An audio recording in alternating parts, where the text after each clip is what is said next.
Hello, everybody. How are y'all doing today in your quarantine space, wherever that is? So I'm really excited to share some stuff with you today. First of all, this morning or yesterday, I don't check my mail every day, so I don't know when I got this, but sometime last week or the beginning of this week, I got in the mail my certifications from CompTIA. I had to go online and make sure my address was correct and all that, but they, if I can get it out of here, sent me the paper certification. See that there? So I got it for both my CySA and my Security Plus. And I really, really love how they give you these little cards. See that? It's like a little credit card or something with your information on it. I thought that was really cute. You know, I don't even know if I would have, did I put a title on this video? I don't know. I'll have to go back and do that if I didn't. Okay, so I got that today, so that's exciting. So for my CySA, I got that on February 8th, and I got my Security Plus on February 29th. And if you haven't watched my videos where I talk about how I passed those exams, then go and look at that, okay? And some of that stuff is gonna come up today and what I wanna talk to you all about today, okay? So let's get started. Let me show you what I wanna show you. All right, so you all know that I am working with a nonprofit to create cybersecurity training for middle and high school students. All right, I've been doing that for a while now to create the curriculum for that. And that was one of the reasons why I decided to, get into this field as well. So I want to show you what I have been doing, okay? And because of COVID-19 and, all the stuff that's going on right now, many face-to-face trainings are going to have to be done online. So I don't know if you've heard, but CompTIA is even thinking about, for people to take tests, they want to move toward proctoring more exams, so you don't have to go to the exam place to take your exam. So a lot more stuff is going to have to be done from home, okay, or from wherever a person is. A lot more training and development and stuff like that. So the Cyber's future is meant for face-to-face. Okay, that's how we created it. That's what we wanted. Face-to-face, you got to be there in the classroom. All right. But as you can see, circumstances, things happen, and you have to, the show must go on, but it just can't go on in here in front of my face. Okay, it's gonna have to be from your own space. All right. So how can that happen? All right. So let me show you what I've been doing here. Okay. So first of all, let me make this a slideshow. I hope this shows up okay. Let's see, bear with me, give me 1 second. Current slide, because I know, so the way I have it on here, I can minimize that. I hope that works. Okay. So now let me share my screen. That will be this one. There we go. All right, so this is the Cyber's Future training, and I'm going to show you what I have for, it's 10 5-hour sessions, okay? This is the IT networking and security fundamentals, where at the end, they would get an entry-level certification, okay? Be it MTA security fundamentals, CompTIA, IT, what is it called? IT essentials, I think it's called, and some of the other entry-level type things, okay? So that's the purpose of this. Now, I do not design to the test, and we do not teach to the test, okay? So those of us, like, what it's like to study to get a certification, all right? And as you all know, I've never worked in cyber before, ever. Never. Okay. I've only been doing these courses, never actually worked in cyber, but I've just passed 2 major cyber certifications. And they recommend that you work in those areas for a certain amount of years, but I had not. So the point is, you can absolutely study for something and pass an exam. But as many of you know, just because I passed and I have the cert, look, I got it right here. I just showed it to you. Okay, it's legit. That does not mean I know what the hell I'm doing when I'm on the job, right? That don't mean that at all, right? So what we're trying to do here, what we're attempting to do here, is to be sure that they can pass the exam, and they have to study on their own as well. This is not just about them coming here, getting this information, going to take the test and expecting they're going to pass, because they're not.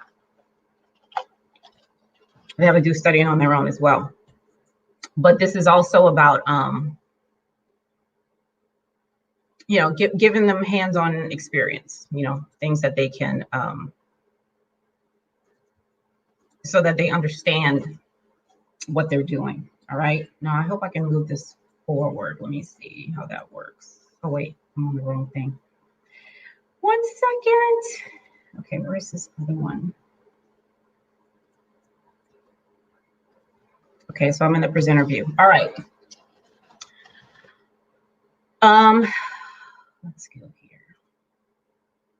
So this is, I'm not going to show you everything in this presentation, okay, because that's not the point of it, okay? But I want to show you the pertinent parts. So again, this is for the face-to-face, but I'm going to show you how and why this can translate to online, okay? So instead of having all the students in front of us, they're going to be at their own machines, in their own homes, wherever they are, okay? But we don't want to, because we're going online, we don't want that to compromise the integrity of the interaction and the amount of meaningful learning that happens, okay? All right, so, requirements, this is something that's common in all of our presentations, right? Class expectations. Now, I want you to pay attention to one particular thing in here, well, 2. First of all, I use a meme for all of these, for all of the sessions, because memes, like, we just use memes nowadays, okay? So it's something familiar, they'll know what that is, and, you can talk about it. It's a different way to talk about it, okay? So I use memes in all of this. On here, you'll see it says, that 4th bullet under the first one, in class you need to expect to understand the material, okay? That is very important. Expect, and I'm going to talk about that a lot more later, okay? But expect to understand the material, okay? That's the thing I wanted to bring out for this one. Now, I got this from working with Women's Society of Cyber Jutsu. Thanks, Mari. They had in their material, I thought it was a wonderful idea, to actually put in there men and women who are making moves in IT and cybersecurity, okay? Because we definitely want to instill that diversity is important. Diversity of thought, diversity of experience, education, all of that. That's really, really important in this area, okay? So we want to be sure we make that clear. This is a hands-on thing that they do at the beginning of every course. It's PICO CTF, it's capture the flag. For those of you, yeah, I'm sure y'all know about that. So just a really quick, we call it an energizer, okay? Something really fast that they can, before they begin their actual lesson, okay? This is important too. I'm gonna come back to this, all right? So what I try to incorporate into the presentations is something common, like a common thread throughout everything. And that common thread is going to be the OSI and the TCP/IP models, okay?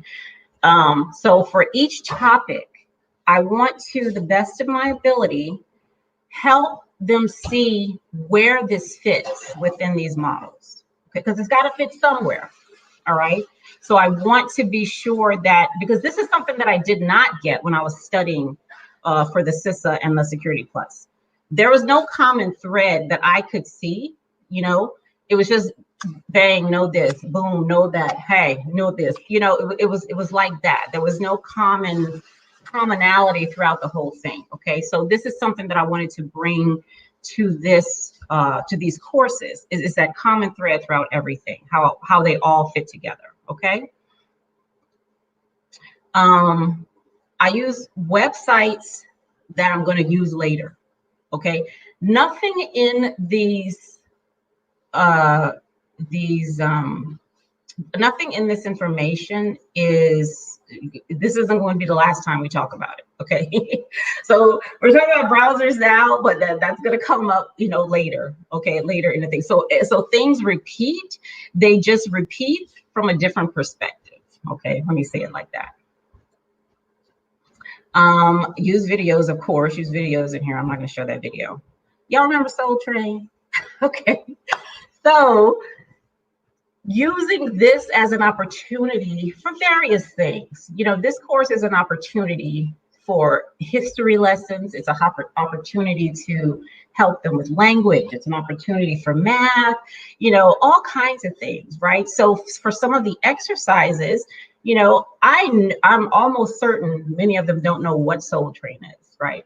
But Soul Train is such an iconic thing, right? It paved the way for so many people and bands and music, all kinds of stuff, that I think it would just be good, for them for this exercise to say, well, what the world is Soul Train? Like a really quick lesson on something that was really, really important in, pop and R&B culture. Okay. So just, throw stuff like that in there. And then of course, these exercises, and we're going to come back to this later, ways for them to do it on multiple platforms. So here we have them do it in Command Prompt and then doing the same thing in Kali Linux, to see how does that work in Kali Linux? What does that look like, for us to do that. All right. Now, this is from the MTA, a book that's free online. So I have things incorporated from those various certs, from the various entry-level certs that they can get, okay, from each one, incorporated into these lessons, okay, because they're very similar, they're related, okay, and just having them get used to the language that's being used. When we talk about browsers, we're not just talking about Internet Explorer or what's the other one called? I forget right now, but other kinds of browsers, okay. This is important too. So they're going to have a 1 hour break. So it's 5 hours with a 1 hour break. Okay, so there's 4 hours of content. These are some things that we're recommending during the break. All right. Call a relative or friend to tell them what you're doing. Share some. I'm sure many of them have social media pages. Share what you're doing on your Snapchat or your Discord or Twitter or wherever they are, TikTok, something. Okay. Create a short video. Their phones, they'll have their phones. Like we'll allow them to bring that. Create a video on your phone talking about what you did so far and what you thought about it. Post it to your YouTube channel or whatever. Okay. Text your friend or relative and ask them what they think about something. Okay. So this is we're not trying to take them out of the world and put them in a classroom. Okay. We want to keep them where they are. Stay there. Okay. Now, while you're there, go ahead and share this stuff that you're doing, right there in the world. Okay. And these are some things that they can do, not just during the break, like whenever they feel, they want to do some of these things. Okay. So I am very proud of this. Y'all have heard me talk about this before. This in the dark exercise is something that my colleague and I, so Dr. Wesley Phillips, he and I have been creating this information, putting this all together. But we came up with this in the dark exercise, and I absolutely love it because it totally uses other senses, to help them understand what command lines are, and I absolutely love it. I absolutely love it. Okay. And I have a recording of what that script is on my cyber training channel. You just have to, it's easy to find, just find it. And this is what we mean by working in the dark, right? When you're working on these various command line tools. Okay. Online, there is a plethora of information online. Okay. so that you can just plug in, where you feel, it's useful and relevant. And so this is one of the things, the Windows command line exercise, very simple, easy to do, and useful, very, very useful. And then other things in command prompt, and we just go through. So for this particular one, we go through the various tools. And we don't tell them, for this one, we're not going to tell them what it is. We just want them to do it and tell us what happened, after you did that. All right. Of course, games, and in any kind of way we can incorporate games, we want to be able to do that. And this is something that I discovered through work. What is the name of the college? It's at the end. I'll show you at the end on the inside. But they had blue team, red team activities that they were doing. And I really loved the way they set that up. So instead of us doing knowledge checks, or asking questions to see if they can tell us the right answer or whatever, we're going to do what we're calling scavenger hunts. Okay. So each of these tasks, they're going to get in 2 teams. All right. And they can name their own teams if they want to. They can absolutely do that. But they're only going to see one of these at a time. All right. So each team has to carry out this task, and they have a certain amount of time to do it. All right. Now the team that gets it first gets 5 points, and the team, after the other team gets it, they get 3 points. If they can't get it at all, and they need help, then we'll walk them through it, help them get it, but they get no points. All right. Now, this is all the stuff that we've already covered, like in the past 2 sessions. Okay, not all the stuff, but most of the stuff we've already covered in the past 2 sessions. They've already done it. Okay. Now, what I know is they're not going to remember how to do this. Okay, how to do a lot of these things, which is fine. Okay, because they're going to have to do what the rest of us do. If you don't know how to do something, first of all, go to Google and see how you do that thing. All right, ask somebody you're working with. Try it out yourself. Maybe it works like this or whatever, So we want them to bring in those research skills, in being able to find carry out these tasks and find the various answers. Okay.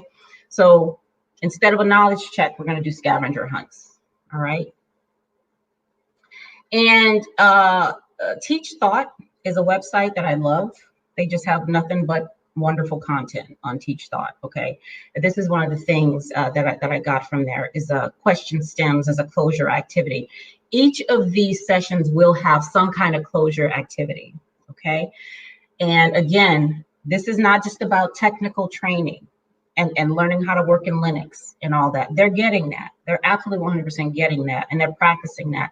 But they're also going to need to practice some soft skills. Okay, so we are absolutely being sure to incorporate that kind of stuff, into these lessons. I love this.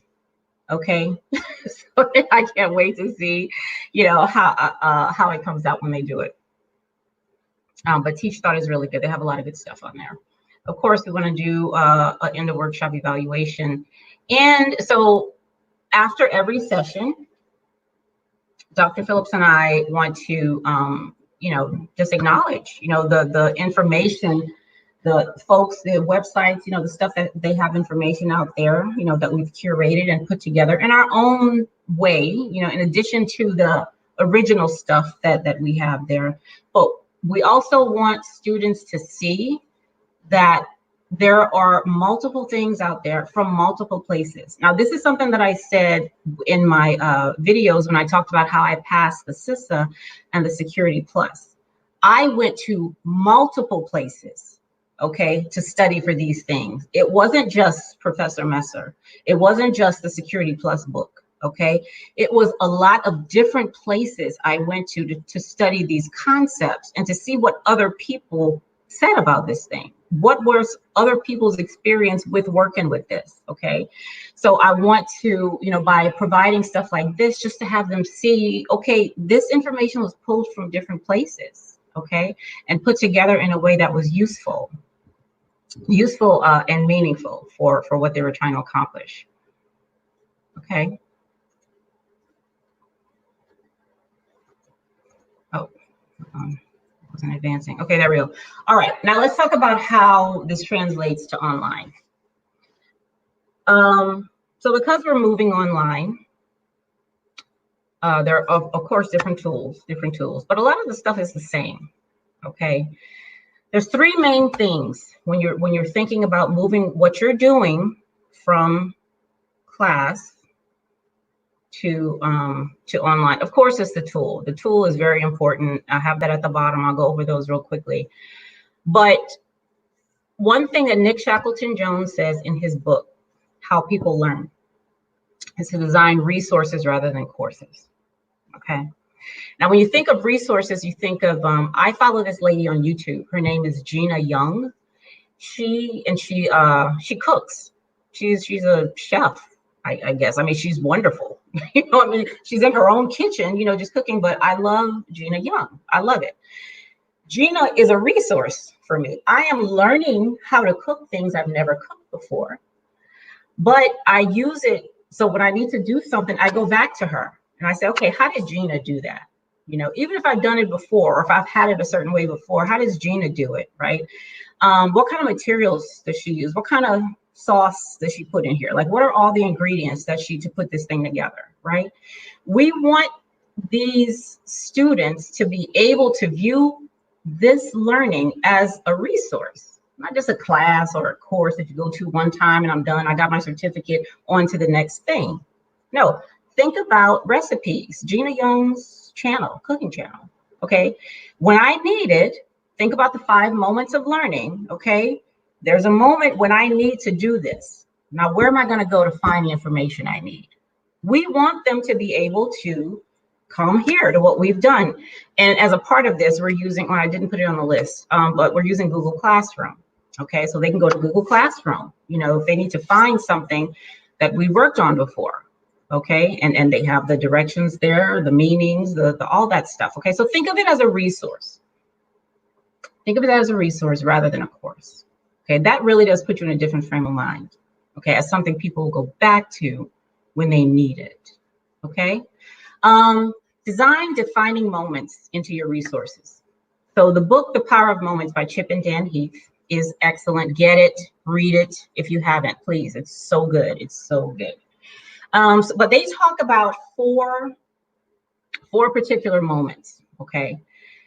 To the extent that you can design these into what you're doing, okay? Especially when it comes to online, because you lack a lot of that real-time human interaction, okay? The extent to which you can incorporate this, the better, okay? So elevation, just really quickly. Moments of elevation is moments when you break the script. You do something that the student did not expect, okay? It just was totally, totally, like they did not see that coming, okay? And one of those things is our in the dark, right? So this involves turning out all the lights in the room, closing the shades, all the students closing their eyes. You know, who does that in class? Like for what? Okay. So you really want those moments of elevation, right? We also have one in where you saw the slide where it said, tell me what happens, or see what happens. Okay. That could be a moment of elevation too, because one of those scripts will make the computer talk, which would be like a surprising thing, I'm thinking, for some of them. It has been in the past, okay? Creating moments of insight. They call this tripping over the truth, or aha moments, right? And it has to be self-discovery. It has to be the student discovering something for him or herself, not the instructor or whomever telling it to them and they didn't know it before, okay? Moments of insight have to be you discovering something on your own. And the question stems is one way that could happen. And it's discovering something obvious, you know, or like noticing something that was right there in front of your face the whole time, but you just didn't give it any attention. You know, it's almost like, I remember my daughter told me one day, she said, Mom, have you ever realized that we never see our own faces? You know, I'm like, we never see our, and she was right. We never, not in real time, we can only ever see a reflection of our faces. Only ever can we can never see our own faces the way other people do. We can only see the reflection. That's like an obvious thing, but it's an insight because it's obvious, and it's something that's so obvious you don't even see it. Do you see what I'm saying? So those are the kinds of things that we want to be able to incorporate, into our online, because these are the things they're going to remember. That's why you want to incorporate defining moments. You want stuff in there that they're going to be able to talk about with others 5 years from now. Okay. My daughter told me that like 4 years ago. I still remember that because it was a self-discovery. It was like an aha for me. Okay. So we want to really be able to incorporate those in. You want moments of pride. You absolutely do. They use a term in the book. What is it called? Pre-something. Yeah, I forget what it's called. I should have written it here. But so in the beginning, when we say expect to understand this stuff, you really want them to expect to understand. When I took my CySA, and I told this to one of my friends, I was, because of what I did. Now, y'all know I failed the first one, but when I went back for the second one, I passed it. Okay. I only failed the first one by like 1 or 2 questions or something. Okay. But I was so confident when taking the CySA that it was scary. I'm telling you, I was scared of how confident, because I'm like, okay, I got to bring this down a notch or 2 or something, but I was very, very confident that I know this stuff. I'm going to pass this test. I don't care what they said. You need 3, 4, 5 years of experience in a stock or whatever the thing was. I was confident, okay, that I was going to make this happen, okay? So you really want to prep them, to be courageous, and not to be afraid of courage, because that's something that can absolutely happen. You want them to expect to understand, expect to know exactly what this is, okay? You definitely want moments of recognition.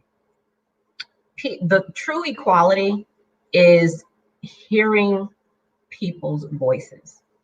People want to be heard and seen and known. Incorporate that into what you're doing. That's face-to-face and online, but since we're talking about online here, incorporate that into this, okay? Connection. You want to be able to deepen ties, not just between people. So you saw when we did the during the break, some of the recommendations we have for them to call somebody, text somebody, make a video, okay? So that's connections, that's their personal connections. So you're using what you're learning to deepen your personal connections, okay? But we also want them to be able to connect the content, which is why for every session, that common thread that I want to be running through all of this is the model. Okay, so when you go back to look for a resource, okay, I need to find out about the application layer. Let me go into Google Classroom and see, what's under application layer. What's the stuff that I did that really fits under there, okay?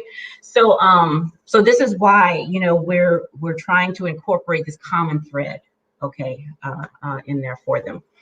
And you want to design for learning. Now, this is why I had to leave government, because they weren't ready, okay? I define learning, and this is on my other channel, my Epiphany channel, if you're interested in that stuff.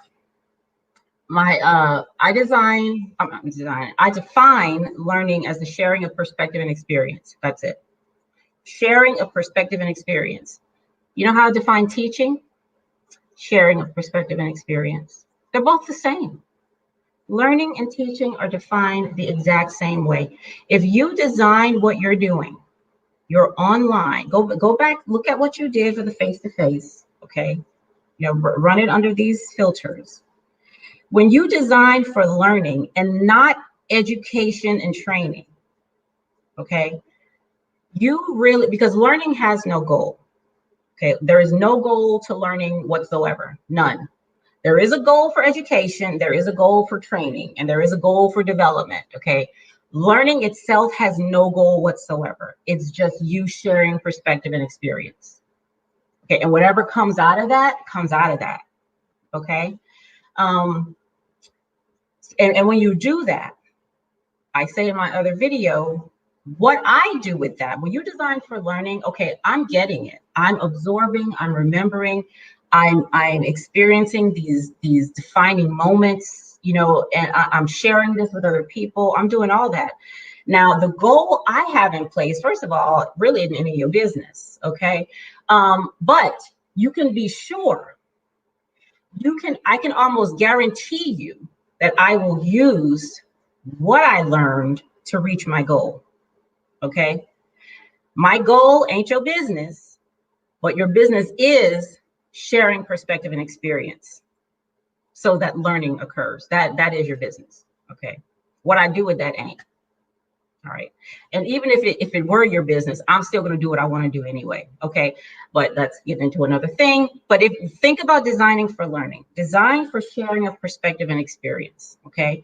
And I'm not here as the instructor because I know more, I am more than you or anything like that. Because guess what? As a teacher, sharing perspective and experience is the same thing. It has to be reciprocal if learning is going to occur anyway. So some of the tools that we're using to, to continue the learning are, we're thinking about Zoom, and we're going to test, we're actually going to test this out tomorrow, I think. Yeah, we're going to test the Zoom out tomorrow. YouTube. So I follow a few people on YouTube, and man, these people with their channels, they do a whole bunch of stuff. The other day, I followed this lady called Babe. She had a talent show, okay, on her YouTube channel where she used StreamYard, okay, which is what I'm on now. I'm on StreamYard.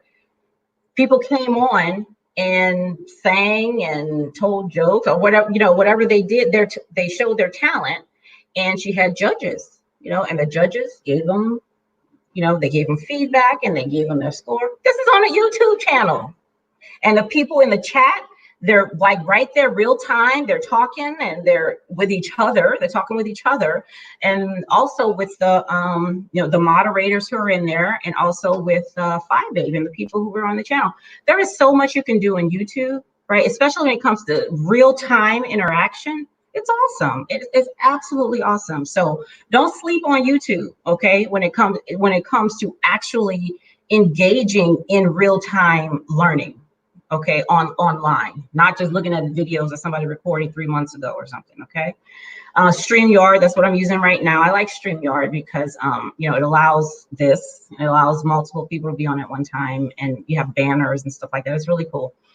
One more thing on YouTube. One of the things the YouTubers that I follow, one of the things they do is they have call-ins, okay? They'll open the phone lines. Some of these people have like thousands of people in their chat, right? Some people will call in and they'll talk and they'll have comments and they'll do whatever they do, for everybody to hear. I think that's awesome. So that's another thing for YouTube. Discord. So we're using Discord here. My son, well, both my sons are on Discord. I didn't know what Discord was until they got on there, but they're on there like for games and stuff.